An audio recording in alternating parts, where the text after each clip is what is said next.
the Shattered Alliance, the dream of unity.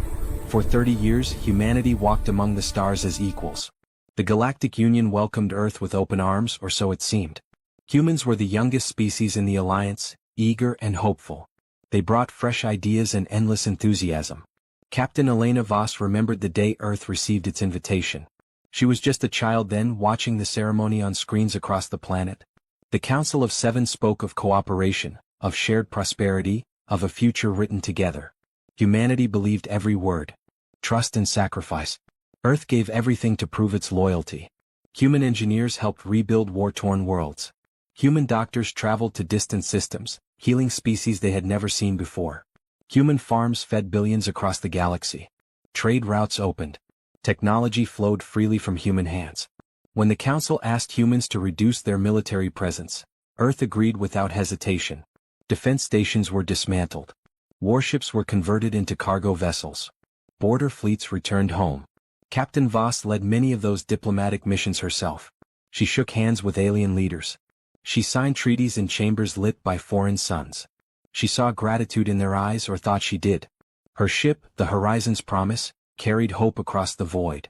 She trusted the galaxy because humanity needed to believe in something larger than themselves. Whispers in the dark. Behind closed doors, the Council of Seven held different conversations. The Kralix Dominion saw humanity's kindness as stupidity. The Vren Collective watched human expansion with jealous eyes. The Theros Empire resented sharing power with newcomers. They met in secret, far from Earth's surveillance. They spoke carefully, using coded language. But the message was always the same. Humanity was growing too fast, too confident, too comfortable. The Kralix ambassador proposed a solution. A permanent solution. Others hesitated at first. The Vren representative asked about consequences. The Theros commander reminded them of practicality. But fear of humanity's potential united them. They saw how quickly humans learned. They noticed how human colonies thrived. They calculated future projections and found themselves becoming irrelevant. So they made their choice. Betrayal. The first strike. It began at Terra Nova Station, humanity's largest colony outside Earth's solar system. 3 million people lived there. Families, scientists, workers, dreamers. The station orbited a beautiful blue world humans had named New Hope. Captain Voss was scheduled to visit there next month. She never got the chance. At 0600 hours Galactic Standard Time, 7 alien fleets jumped into the system simultaneously. No warnings were broadcast. No demands were made. They simply opened fire. Plasma cannons tore through the station's outer ring. Kinetic missiles shattered habitation modules. Escape pods were targeted deliberately. 3 million voices went silent in less than an hour. Across human space the pattern repeated. Mining colonies vanished. Trade outposts went dark. Medical ships sent distress calls that ended mid-transmission. Civilian transports were destroyed without mercy. Not military targets. Not strategic locations. Just people. Human people. The sound of silence. Captain Voss was in the Alpha Centauri system when the attacks began. Her ship received fragments of emergency broadcasts before the networks collapsed. She watched her displays fill with red markers. Each one represented a human settlement. Each one blinked once, then disappeared forever. Her crew stood frozen on the bridge. No one spoke. No one cried. The horror was too vast for immediate reaction. Voss tried to contact Earth Command. Static. She tried alternative channels. Nothing. She attempted to reach other human vessels. Silence answered. Then a single transmission broke through. It came from the Galactic Union itself.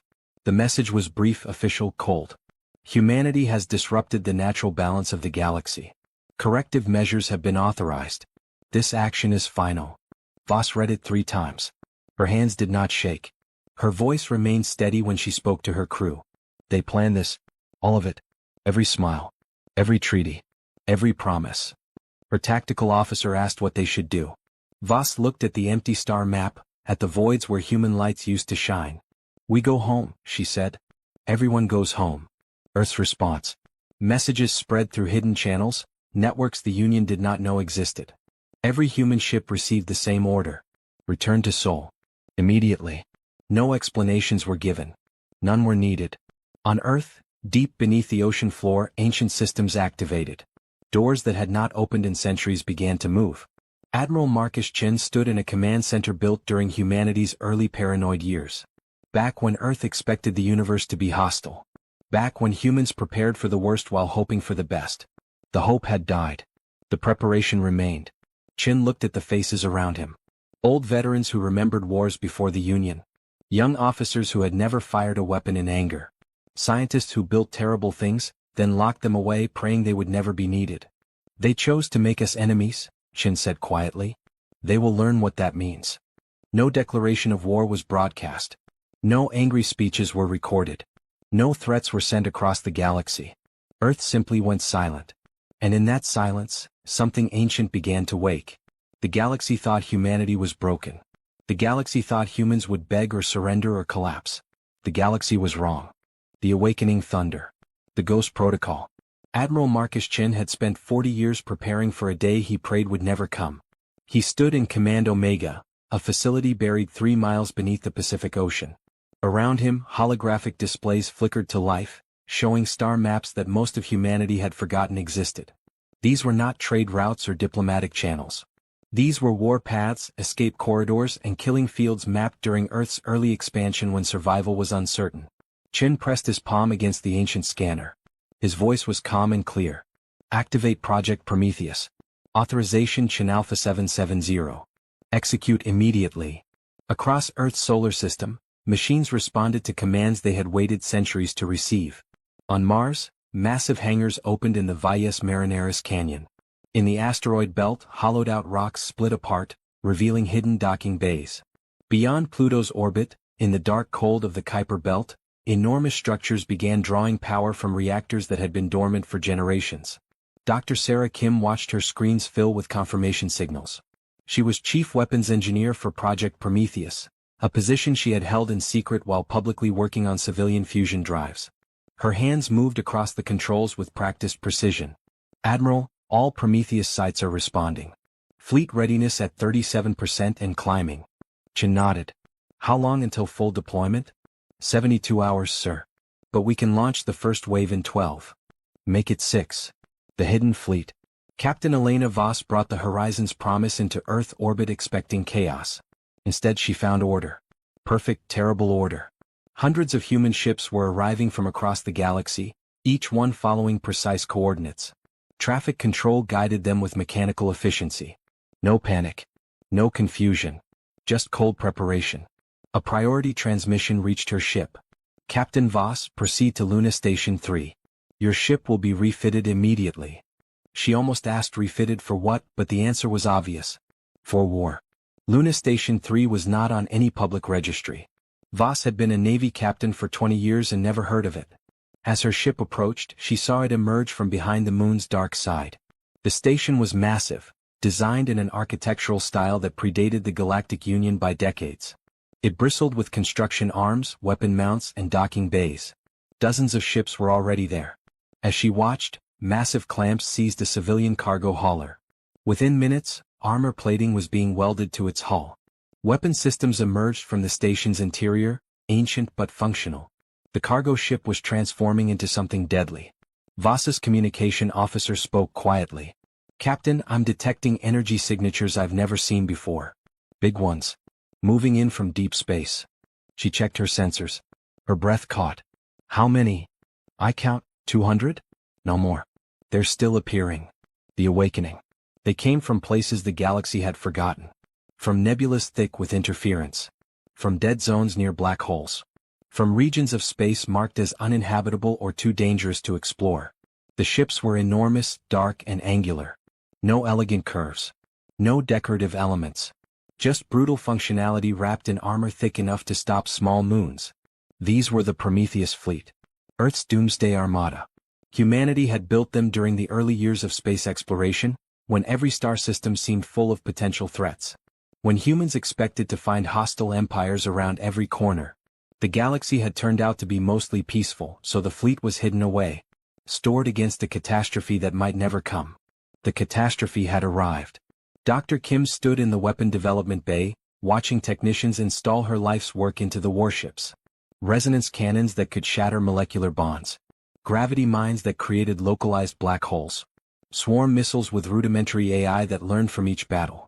And the Hammer protocols, weapons so devastating that their very existence had been classified above top secret. An engineer approached her nervously. "Dr. Kim, the ethics committee is requesting a review of the hammer deployment."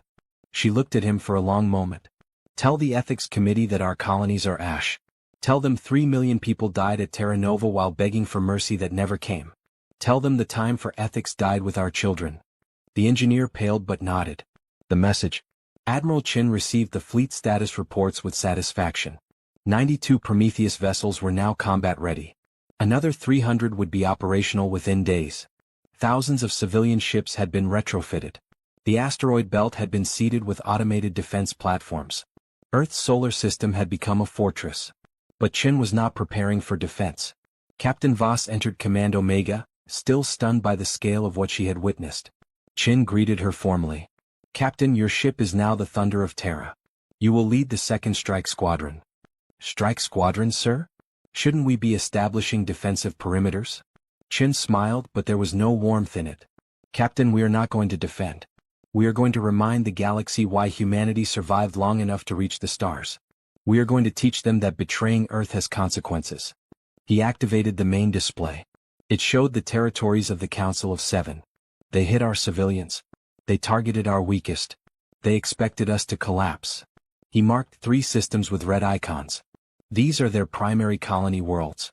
Each one has a population over 5 billion. Voss felt ice in her stomach. "Sir, are we?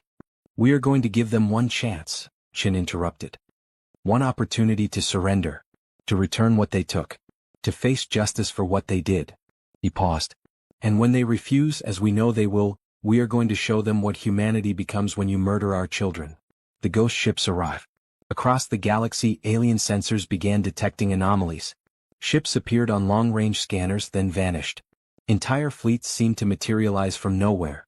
The signatures were human but wrong. Too powerful. Too numerous. Too impossible. The Kralix Dominion sent scout ships to investigate. Only one returned. Its crew was incoherent, babbling about human vessels that blocked out the stars. About weapons that made space itself scream. About Earth's voice echoing across the void with a single message. "You wanted war. War has come." The Council of Seven convened in emergency session. They reviewed the sensor data with growing disbelief. The Vren representative calculated the energy signatures. "This is impossible. Humanity did not have this capability. We monitored their military development for decades." The Theros commander understood first. They hid it. For generations they hid it. They prepared for this while smiling at us. While shaking our hands. He looked at the others. "We did not betray naive fools. We betrayed predators who were pretending to be harmless." The Kralix ambassador tried to maintain composure. "We have superior numbers. Our combined fleets will die," the Theros commander said flatly. "Just like our colonies will die. Just like we will all die. Because we taught humanity that mercy is weakness." On Earth, Admiral Chin gave the final order.